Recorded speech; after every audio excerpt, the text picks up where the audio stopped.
tous et bienvenue dans mes petits papiers. Je suis Judith, je suis démonstratrice Stampin' Up près de Lille et je vous propose aujourd'hui de réaliser ensemble ce nouveau petit étui à carte cadeau. La saison des fêtes approche, je ne sais pas bien comment on va pouvoir les faire, mais un étui à carte cadeau comme celui-ci, ça c'est une vieille carte de fidélité, mais elle me permet de vérifier que la taille convient. Un petit étui avec une petite carte pour pouvoir y glisser un mot. Pour réaliser cet étui, il vous faudra une feuille de papier cartonné qui mesure 25 cm sur 22. On va faire les premiers plis avec le coupe-papier, juste parce que je trouve que ça facilite les opérations, que les plis sont beaucoup plus simples à faire. Mais vous pourriez aussi, à la main, plier votre feuille en deux. Alors les plis que je marque sont à 6,25, 12,5 et 18,75 cm. On garde quand même à côté le coupe-papier parce qu'il va nous resservir. Donc je vous montre tout simplement. En fait, j'aurais pu plier mon papier en deux et ensuite plier un côté comme ça vers le milieu et l'autre aussi. Avec ce genre de papier, je trouve ça plus simple de marquer les plis de cette manière-là. En gardant ma feuille de cette manière, je vais ramener le coin ici sur la ligne que je viens de tracer. Comme ceci. Et je vais faire la même chose sur les quatre coins.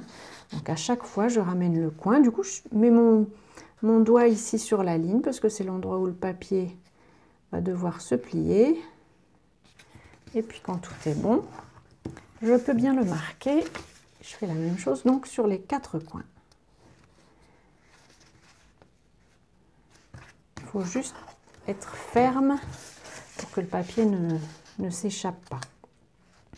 Comme toujours, je vous mettrai les mesures sur mon blog, dont le lien va se trouver dans la barre d'infos. Et puis je vous mettrai aussi le lien vers la boutique si vous voulez pouvoir acheter certaines des fournitures.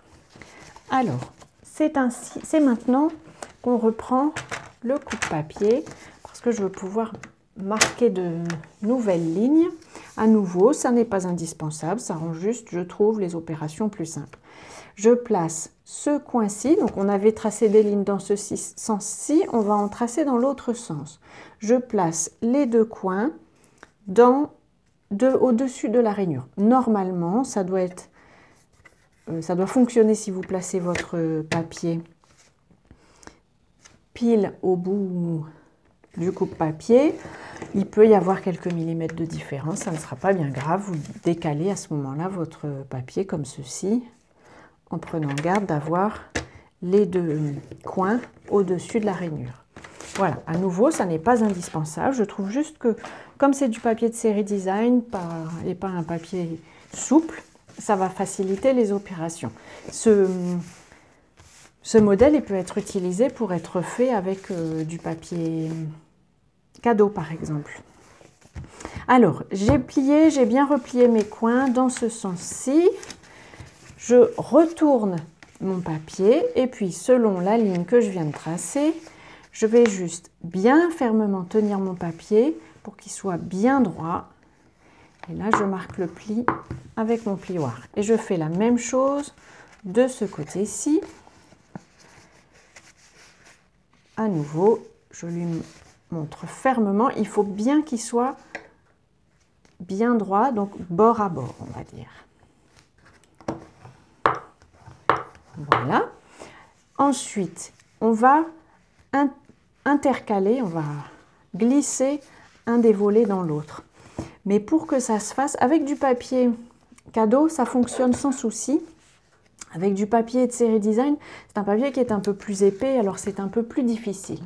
Du coup, je prends un crayon qui vole et puis je vais marquer, vous voyez que cette feuille-ci, elle arrive pile à cet endroit-là. Après, je peux aussi choisir de le faire comme ceci. Je vais juste tracer une marque de chaque côté.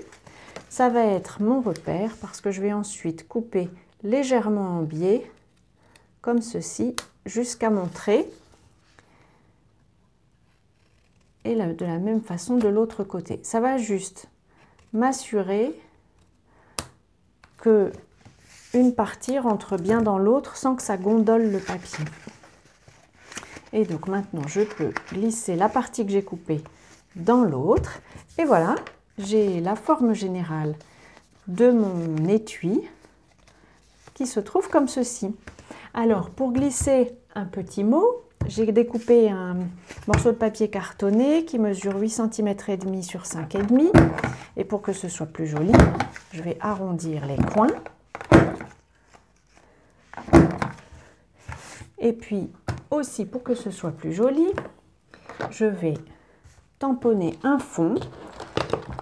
Je vais utiliser le set de tampons tout en flocons, assorti au papier de série design, pardon. Et puis j'ai envie d'en faire une version estampée, donc je tamponne d'abord à côté, parce que c'est la carte sur laquelle je vais écrire mon message. J'aimerais autant que possible que mon message soit lisible et pas trop perturbé par la décoration. Voilà, donc maintenant j'ai une feuille décorée qui va pouvoir se glisser. Donc ça, c'est la taille d'une carte cadeau, format carte de crédit, on va dire. Ici, je pourrais glisser ma carte cadeau. Et puis, je vais y mettre, je vais fermer ce bloc avant d'y coller mes doigts. Je vais fermer le tout avec un ruban. Alors, juste pour information, vous avez ici une ouverture. C'est normal, c'est le pli qui fonctionne comme ça. Je vais y déposer un ruban. Alors, j'ai choisi le ruban Splendeur en flocon. Je suis entièrement dans la collection aujourd'hui. Hop, je le coupe à la bonne taille. Et puis, je vais le coller avec des points de colle. Voilà. Alors, je vais en mettre un ici. Je vais attraper ma baguette magique pour prendre mes points de colle. Je vais peut-être prendre l'autre bout, sinon ma pointe va être tout encollée. Alors, je sais que je vais mettre après une décoration ici, donc je vais mettre un point de colle en dessous. Ça va permettre de le cacher. Ils ne sont pas très visibles. J'ai fait mon essai hier avec mon prototype. C'est aussi un ruban transparent. J'ai même utilisé sur mon prototype de l'adhésif découpe facile. Et honnêtement, ça ne se voit pas. Il faut savoir qu'il est là, en fait. Mais bon, pour être certaine, je vais quand même continuer en cachant mon point de colle. Je vais pouvoir faire un nœud. Va-t-il vouloir jouer avec moi devant la caméra? Rien n'est moins sûr. Alors ce ruban-ci, il est un peu rigide. Ça n'est pas forcément plus compliqué pour faire le nœud. C'est un peu la même chose. Il accroche un peu. C'est tout. Voilà. Donc, comme toujours, je joue un peu pour m'assurer que ses oreilles aient la taille que je souhaite. Voilà, c'est là où, comme il accroche, c'est peut-être un chouïa plus compliqué. Je vais couper, je vais y arriver, ses jambes. Et puis, je vais faire une étiquette avec un souhait. J'ai choisi un souhait qui vient du même set de tampons et qui dit « De joyeuses fêtes » tout en flocons. Et je vais le découper après avec la perforatrice qui permet de couper les bords. Donc je vais me mettre plutôt vers le bord, mais pas complètement. J'espère que je suis à peu près droite. Vous voyez probablement mieux que moi. Ça va aller. Et donc c'est cette perforatrice que j'ai choisie. Donc mon étiquette mesure 3/4 de pouce. Je vous donnerai les mesures en centimètres comme toujours. J'attrape mon bout. Voilà, pour choisir à quel endroit je vais découper mon étiquette, à peu près ici. Hop, et comme ça, je peux glisser mon étiquette et comme vous m'avez déjà vu faire, je vérifie en dessous que mon étiquette est bien au milieu de la découpe. Et voilà. Je vais coller cette étiquette avec des Stampin' Dimensionals que je découpe dans ma petite bande.